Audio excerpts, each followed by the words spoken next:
I'm humbled to stand before you with an urgent message from our trees. Invasive vines are suffocating us. They block the sun, they break the branches, and like sails on a boat, they catch the wind that brings us down.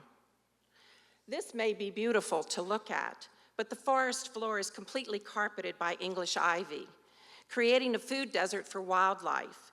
Where are the young trees and the understory plants? Mulch volcanoes are a leading cause of tree death in our urban landscape. Homeowners and landscapers alike are responsible for this. Mulch should never touch the bark of a tree. Happily, in March of 2022, I met Ginger Woolrich, co-author of Essential Native Trees and Shrubs of the Eastern United States. We quickly shared our mutual interest in saving trees and agreed to meet each other for coffee 2 days later. In the meantime, I posted on Nextdoor, does anybody care? And over 100 people said yes. So when Ginger and I got together, we were both surprised and shocked.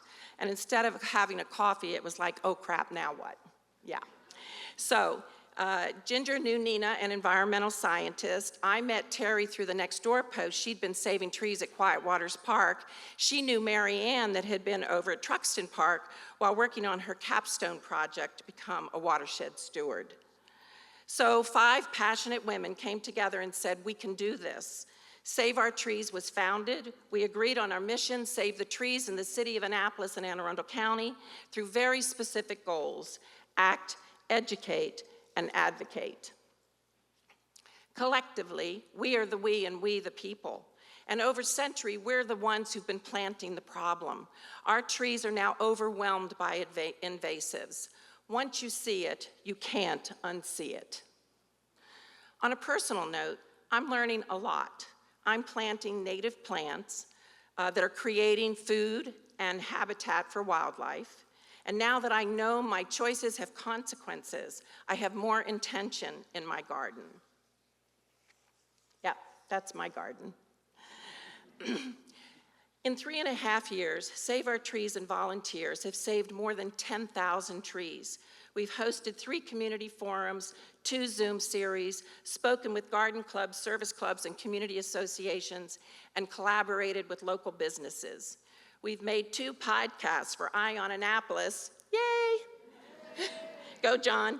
Had our story published in What's Up Annapolis, and twice were guest speakers at the Annapolis Home Show. All of this is possible because people care. And because they care, they can change. We love our students. They've heard our message, they're taking it back into their communities, and they're doing the work. Ginger, Nina, Terry, Mary Ann, and I are regulars at Northeast, Broadneck, and Annapolis High School, and the students are regulars working in the woods with us. This before and after picture is a great example of what doing the work looks like. We work in the fall, winter, and early spring, and here's a fun fact. Cutting ivy is Annapolis's newest winter sport.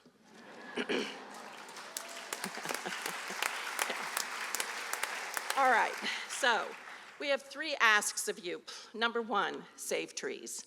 Cut the invasive vines around the trunk about waist high. Pull the vines down and away, removing the roots at least 2 feet away from the tree, and let the vines above the cut die off. That's it. 2, please plant native, and never, please never plant English ivy, Asian wisteria, and Japanese honeysuckle. Avoid vinca, barberry, liriope. Liriope flowers and seeds. It's beautiful. The birds eat the seeds. They take them into the woods. We're finding it all over the forest floor.